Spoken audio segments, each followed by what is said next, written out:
Il y a musée. Balancer un message que journal moi dans les phares hein, octobre 2000.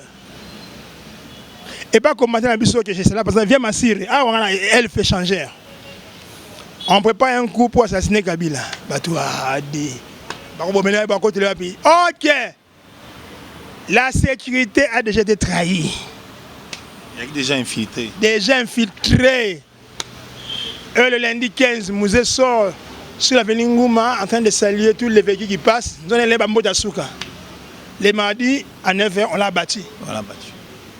Le lundi 15 janvier. Et ça va même clic au Barnabé, il va te barrasser. Il y a ça en confiance.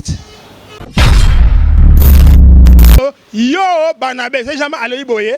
Il y a un fois que le bagio, chef d'État a démissionné Mastana. Mastana. Chibola, les lots Chibola, arrivé c'est bango. Arrivé c'est bango, il est en complot en montage. Hein? Et puis, tel asigo le lot ne magamezo bi na chomo na yo. Bakangi ba kope belé ma benakati kuna contre la nation, contre le chef de l'État. Siko yo bino nya peuple a na misère, na misère, na misère. Ah, il y a même dit nzamba zo baté. Opinion Jean Kabundi, les opinions naïe. Et ça Kabouyate, il y a Félix Té, il y a IDPST, ça n'engage lui-même. Si Jean-Marc, Jean-Marc Kabouna, le président Aïe, non, il bat la boue, pia. Mais, as un politicien, bat détecter déjà avant qu'ils soient trop tard. Pour on risquer de vivre des sabotages. Tout le monde a musée.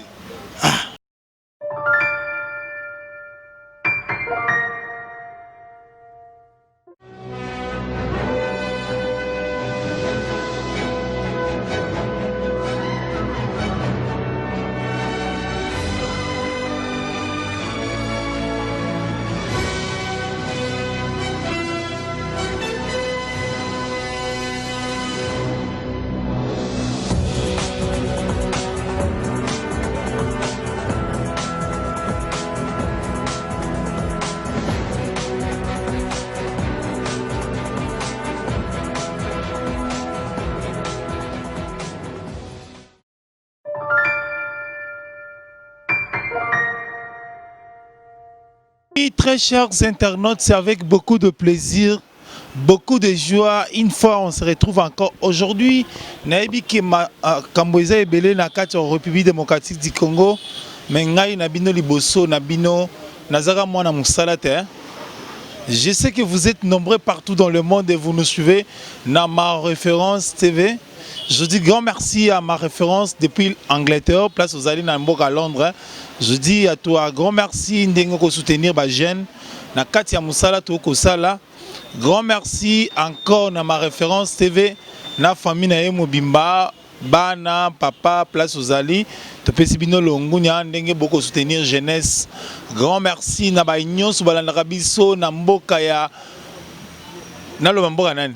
Il y a nani mboka États-Unis comme il des présidents. Moko ya transition, moko élu. Donc bino nyo suboza na mboka Joe Biden, je vous dis merci ndenge beaucoup soutenir biso na ma référence TV. Kaka na ma référence TV ndé beaucoup mona longia. Lewis Kasonga na tambola na marteau moko boye pona ko bête surtout bato oyo balinga Congo ke liboso te toli ata 50 fois par jour.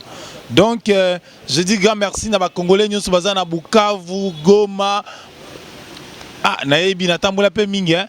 Mwadikaema, Ituri, Kindu, kuna na Bwende, na koma pe na Bwende kuna. Na koma na Sud-Ubangi. Vraiment mes condoléances na biso na Lola Kisanga, sénateur Lola Kisanga au Tukotika biso po ayaki soutenir IDPS, soutenir consultation à chef de l'État pour mboka tout changer pe mode de vie hein. Tout ça la na bana ya bate biso pe bana babola hein to bimape mais na ba idée ya malamu ba ini ya Congo bazuye bon muto akotika l'éternellement azalité hein. Mobutu Kutu a 32 ans d'ailleurs. Hein? Ce qu'on a aussi adressé à Papa Ngwanda. Mobutu a bengana yo na Maroc, ça combine on a interview. na documentaire. Alors, moi et Ngwanda, Mobutu nous a chassés quand nous sommes arrivés au Maroc. Alors, si aujourd'hui je suis arrivé, c'est que je suis aujourd'hui, c'est vous deux. Ce que yo papa Ngwanda. Olo banini. O salanini. Na potope okende, na potope okende, na pe Europe te. Okima ozana Israël. So fandi kuna batango eleki oyeko zongo fandi na Maroc. Okende pe Europe te. Je m'adresse à tous les Congolais, tous les diaspora Ngwanda akotaka Europe te. Azana Israël. So ya fandi kuna lembi aina Maroc. Hein? Et ça juste kaka makambo lobi bino pe bolo bagati. Na ko répondre à papa Ngwanda dans 48 heures na osala émission à 1h30. Na ko définir oyenyo so azali pona ko laxité azali seul congolais te azamaye le soit azali seul congolais te ayebi buzoba bisonyo to yebi buzoba. Na ko répondre dans 48 heures mais lelo to sala na makambo to sala na émission ya makambo itali mboka bongo na témoin na mboka. Bongo ndeko moumbu ya bapanzi sango. Donc songi na nenga malamu pona sunga baninga baye banini za kolenga na kati ya mboka. Na senga na bino bana poto tala abipesa mingi bo sombele ata kwasa donc no 4 il y a la kwasa bo sombele ata yango. Là on s'adresse à Master Moazen à Paris, Batelutadil. Là où tu es à Paris, na ba combattant nyoso bazana à Paris, Château Rouge, hein, Kalaming te togoya na Château Rouge. Et ça marque française, non 4. Nos fils qui est quoi ça pour ça na boîte de vitesse oui. Nous na bina quoi ça hein. Yangwana. Bo se beta quoi ça ça la bien. Quand na yebisa rabino que politique est comme elengi jibe na wera banginda. Donc makambo misoma polémique et sila na musique donc politique est comme elengi koto facha zo pouvoir. Joseph Kabila fanda na village na Kingakati kuna biso toko dénoncer kaka bato bako yiba mbongo l'état IGF Virgile yo za vient na biso ya Kinshasa la landake mission sala ki donyema na busolo na busolo na politique olobi ba français ba vrai fa quoi vraiment ba français. En tout cas d'abord avant toko manali ya munoko ya ni français vieux tanyela Ngwanda et puis mundala kai mabe comme maintenant Tshisekedi. Ah bon?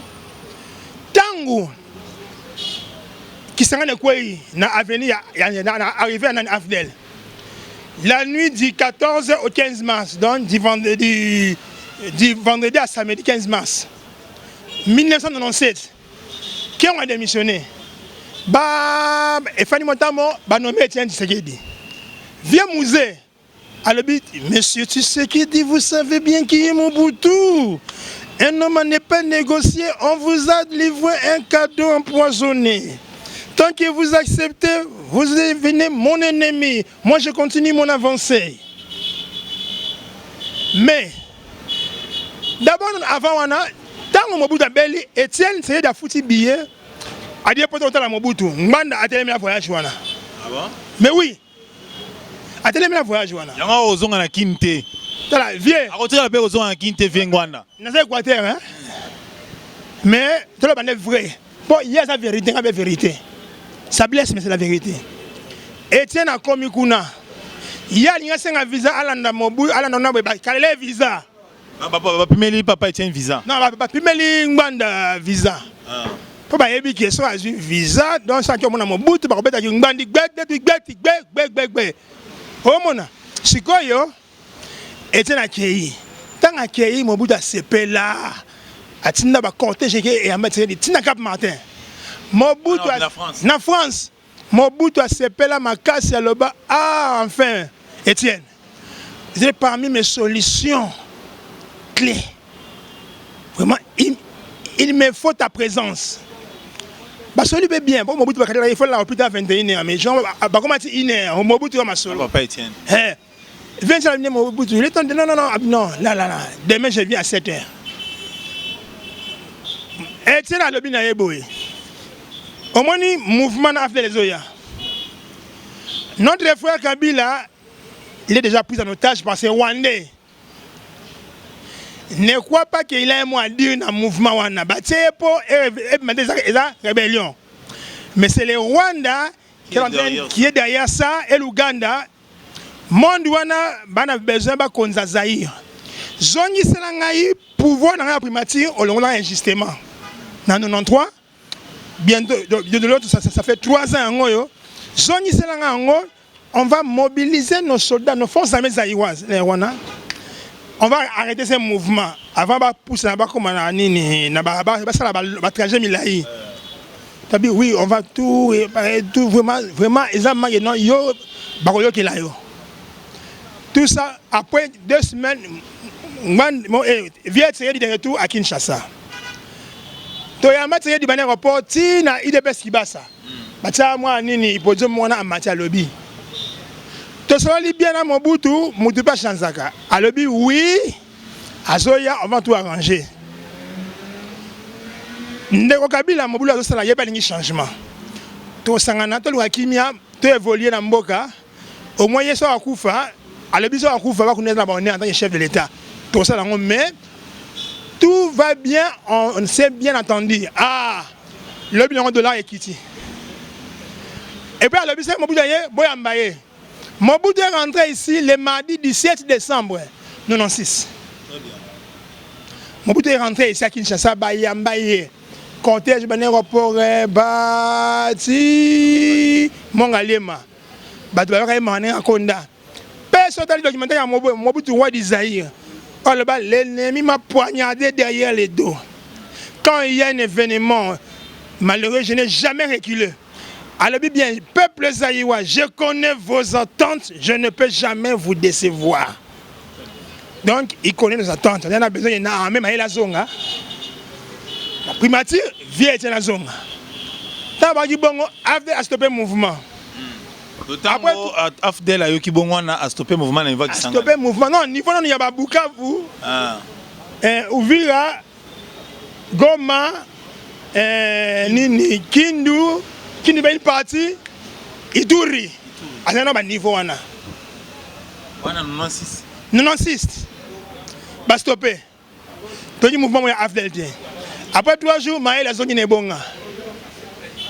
Maël zone na fonction et l'outil balongoli zela après 9 jours et puis tant Mobutu allait le dollar est quitté et chité donc après 9 jours ok on reconduit premier ministre mais Toya a arraché vieux Étienne vieux magambo la cuisine alors je ne sais pas comment vous expliquer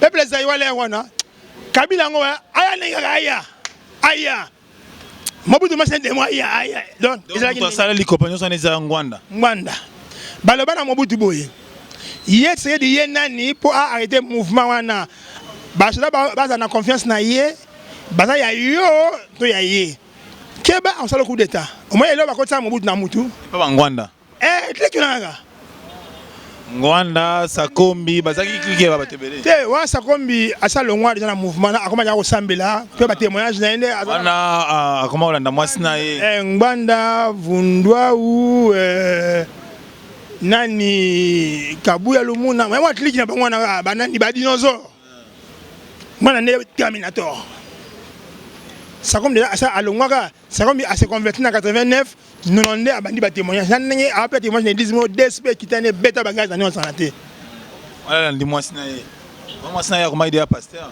oui moi ça n'a prié ba côté na nzela bonzambe asa tika mouvement na ndeta ngo muzazi pouvoir ba récupérer Sakombi alors qu'est-ce qui s'est passé qui ont reconnu premier ministre après 2 jours muzazi isiro after les isiro avec les Tingitingi, avec les Bunia, objectif Kisangani. Kisangani ne tombera. Ah, quand aussi ça tombe, je démissionne. Et la nuit, du vendredi 15 et du vendredi 14 au samedi 15 mars 1997, Kisangani tomba. Biso a na IDPS na parlement de Bwesengo, Kisangani kwei. Tout le monde a Kabila ya. Tebete na wa do sepela. Ça veut dire non. Bino botala ni mamuzo kende. Bah après une semaine, qui démissionne, Maël Assali a lancé il a vidé la caisse de l'État. Qui a vidé la caisse. A dit qu'il y a un 4. A de l'État pour ça. azo pusana côté ba kiti Kasai côté ba mongo da Katanga côté ba côté Équateur wana Mobutu azongi poto qui ont démissionné et où arrivé le 22. Bon, moi les a justement rappel hein. Moi les a justement rappel tout côté déjà dans ba actualité, il y a ma actualité. J'étais quasiment mon pour tout côté déjà dans actualité. Ça justement rappel. Mobutu a quitté ba rouler tapis a quitté l'avion, les gens n'ont pas compris qu'est-ce qui s'est passé. Nous sommes les trahison les Rwanda. Mobutu a quitté Rwanda ndé azana ka trahison wana. Il y a clé qui wana ba rouler après ko sabato yo linga Congo. Mais qu'est-ce qui s'est passé? Mobutu n'est pas descendu de l'avion, tout le monde dehors. Il a demandé à Longola, on ne sait pas ce qui s'est passé. Oh ben étudier le bac a bébisa bilama bilama silaki. Mais le 1er avril, on a nommé Tshisekedi. Nommé Etienne s'est nommé Premier ministre le 1er avril 1997. A composé le gouvernement Moussa Azali contre les Gamouana. Abiné Eba Batilo pot de bananes, cadeau empoisonné. Et j'avais donné raison à Moussa. Je crois, matière au Yambakiawa. Il connaît l'histoire, il était là. Naïbisa ok, les 7 ok, Nani, Etienne Apumatri, Kanga porte, menace. Oh, qu'est-ce qu'il ne va pas? Mais j'ai composé le gouvernement, on appelle ça avec 6 places. Oh non, non, non. Voilà, parce qu'il y a un Mobutu, bon gouvernement, bon manani, révoyé Tshisekedi. C'est un gouvernement militaire. Le 9 avril, je n'ai 25 ans. Les jours, Dieu merci. Ah, Waraga, c'est pas tiré Babatou. Et tiens, c'est au moins on a filmé avec une bazo, bête bagage, bête immédiat ce qu'il dit. Qui c'est Mwanda? Et qu'est-ce qu'il a dit? Qui c'est Mwanda? Et qu'est-ce qu'il a dit à Mwanda? Je te promets, tu vas fuir ce pays pour ne pas rentrer. Tu vas, si je dis rentrer, au moins rentrer dans un cercueil. Aloba na yango jour nini aloba na likambwana le samedi 6 le samedi 5 avril alaki mabéwana okokima okozonga te so lingo zonga nena kati ya serge apa Rwanda oyoki ndenge ozana okotikala kozonga na Congo te mukolo yo kozonga nde ebembe biso ya tolakela yo déjà hein. Etienne Mutualoba, papa Etienne Tshisekedi Mutualoba ke Rwanda na mabe yo sala ba Congolais. Na mabe oyo sala ba Congolais, oyo kozonga na mboko ndes. Tozue to kundomba la mona. To kundela smesini pour kitamboli ya etonda. Ha. Bako ponela e. C'est pas matière ya yesa ba kunda e. Matière ka bongo, je ne sais pas. Très chers internautes, c'est justement parenthèse pour nous adresser na Rwanda. Que tu n'es pas le seul Congolais le plus intelligent et le plus intelligent. Bouzo Yoko Sala, na osa l'émission pendant 1h30 pour répondre. Mais ndeko déjà, tu as bien une émission d'abisso pour tout sur l'actualité politique. Appelle Sibiso référence que ndengo za libandana papa Etienne Tshisekedi Mutuala kela yo que selon la trahison yo sala. Posons en mboko yo okoyande cercueil.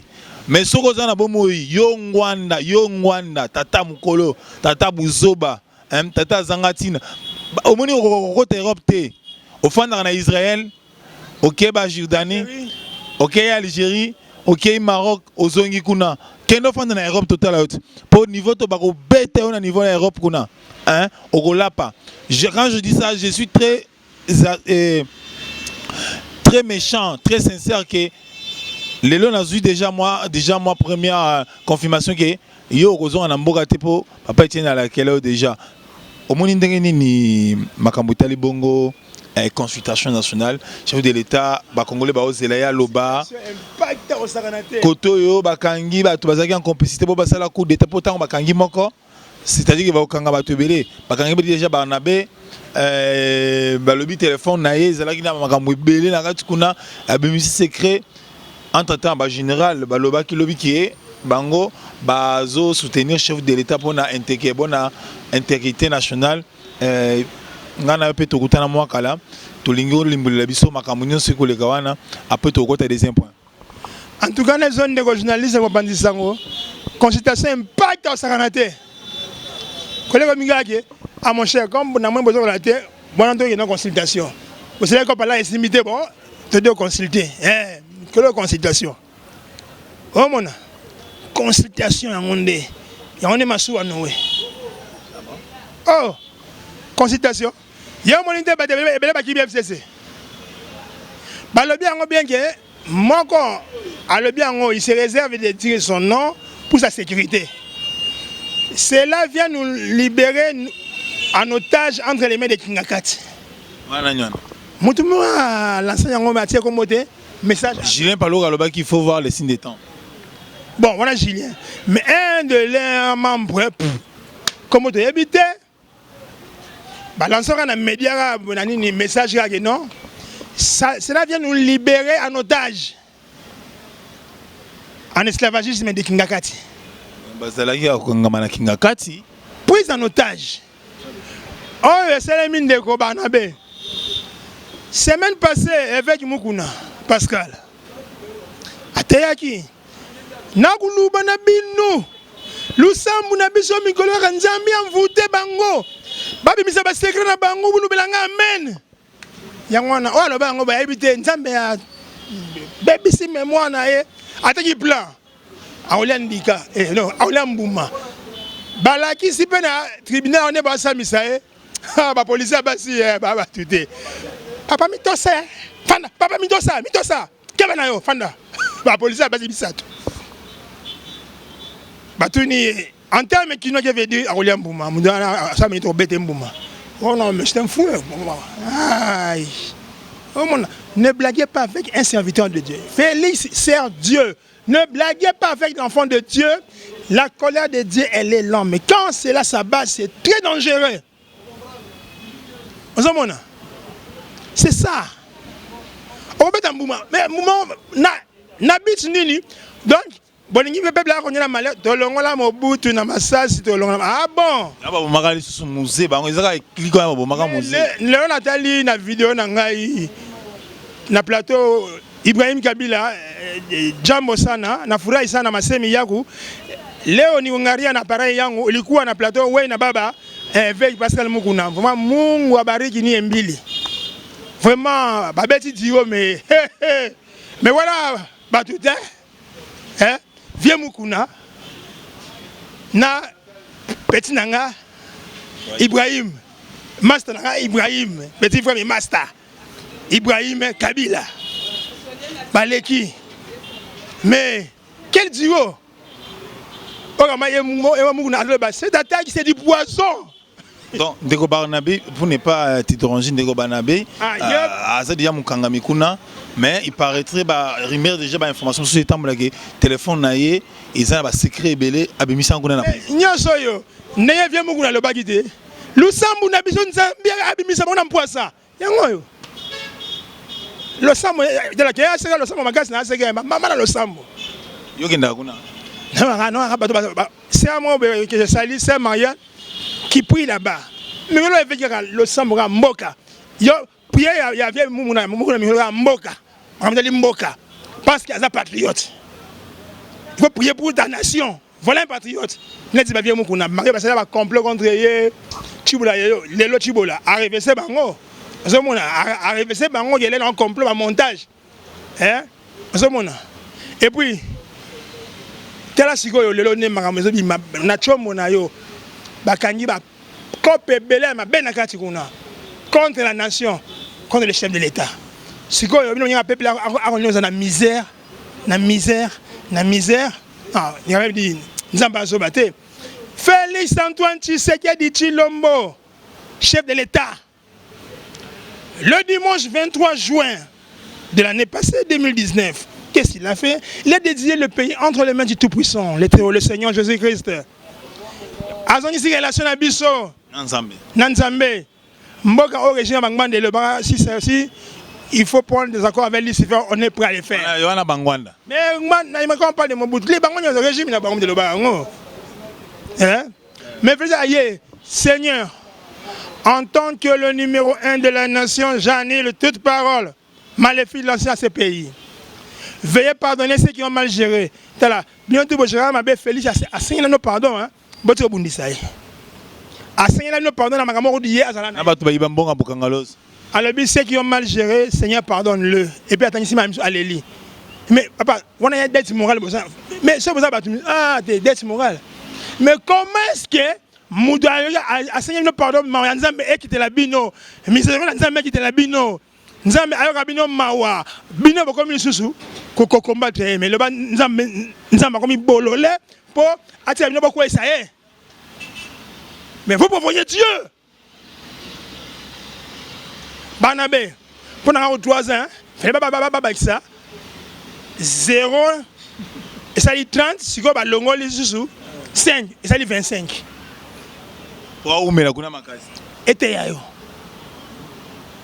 Vous êtes méchants.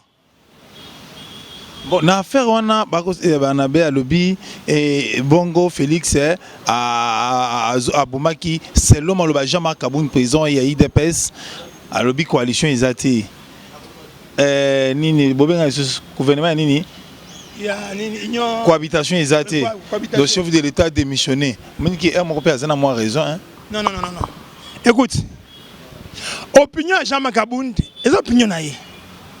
Et ça Kabou Yate, il y a Félix Té, il y a IDPS, ça n'engage lui-même.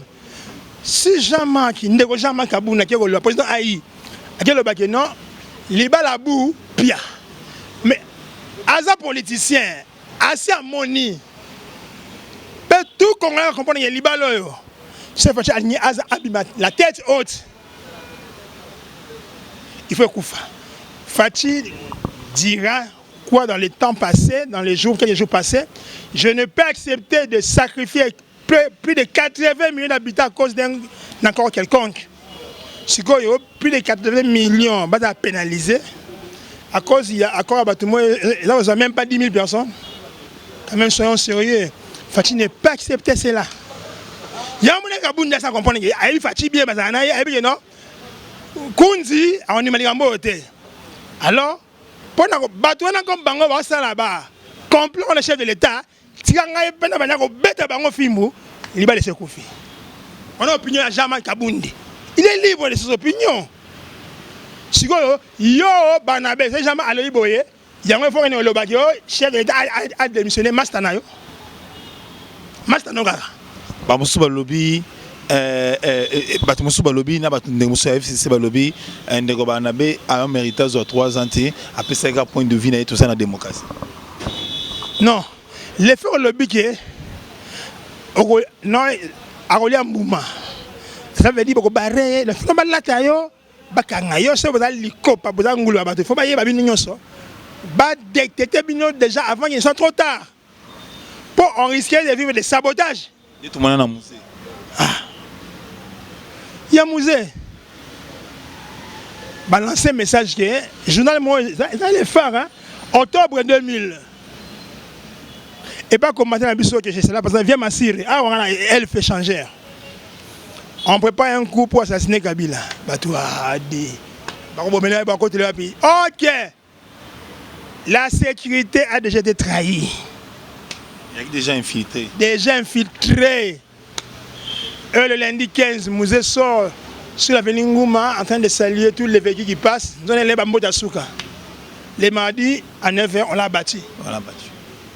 Le lundi 15 janvier. Et ça va même clic au Barnabé, il va te barrasser. Il y a ça confiance. Si il dit qu'à peine bientôt 20 ans, on a moins de janvier 20 ans. Mais bon, je dis qu'à peine, c'est l'audience publique. Très chers internautes, nous continuons toujours avec notre confrère à vous expliquer biso mon nene nandengenini makanisi na yo penser pour na Congo